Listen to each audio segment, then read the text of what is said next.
Peggy 7.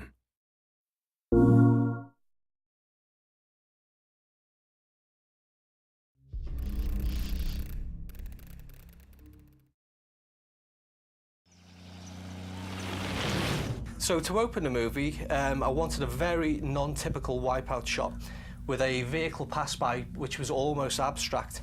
So if you're a long-time fan of the series and think back to the original backstory for Wipeout, it's also a metaphor for a particular moment in the life of Pierre Belmondo, the creator of anti-gravity technology. Wipeout 2048 is all about going back to where it began, so we thought it'd be really cool to include some visual references like this one that are metaphors to emphasise that point.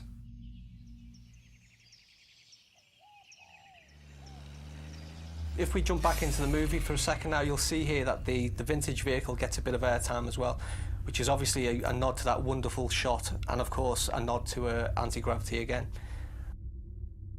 One of the main points of the intro is primarily to show you how the sport of automobile racing has evolved in the world that Wipeout takes place in, to where we begin in 2048. But also to help ground it a little in reality, especially through our choice of vehicles in the early stages of the intro like this one.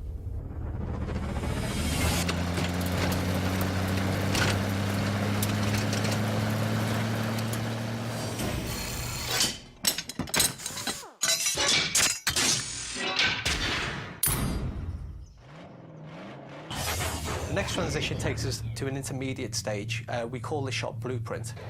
It's kind of like the design that actually never made it into real life. The next stage we go into a transition into the open-wheeled contemporary racing category.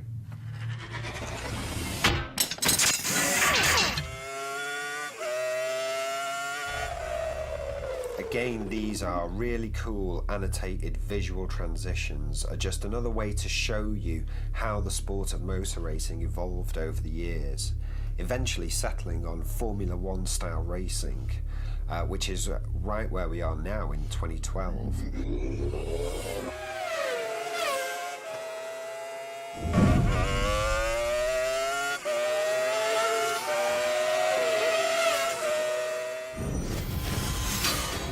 So if you blinked, you may have missed the Pfizer logo appearing in the top left corner there. If you know your Wipeout history, then you'll know that Pfizer is one of the longest running teams in the sport. So here we wanted to have a little fun by fast forwarding to the year 2025 with the advent of what we're calling bull racing. So it's almost like bull wheel racing. It's the intermediate step between anti-gravity being fully commercialised. You know, it had started, but it hadn't really made it into a commercial entity. You'll see in this sequence that the vehicles actually drive up the side of the wall. What we didn't want to do at this stage is say that this is AG right now. This is still very much a surface-based racing game, so the mag strip stuff was obviously the next phase that we go into. Okay, and now the money shot, the Pfizer Speed AG Racer, where we arrive on the starting grid in 2048 for the birth of the Anti-Gravity Racing Championships and a quick glimpse of Nova State City.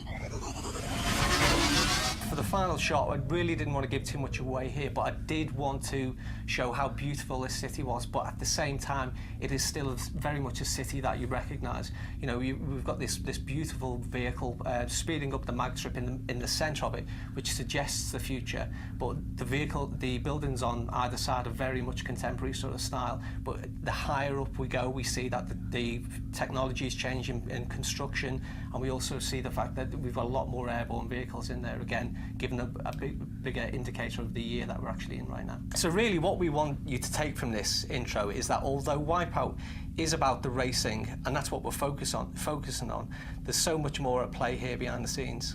Absolutely, you know, I think the world it takes place in is vast, and you know, we all feel it has such a richly detailed history, and we feel really that we're only just scratching the surface by going back to where it all began, particularly with Wipeout 2048. And with that in mind, watch this space, you know, maybe there's possibilities in the future for where we could explore further.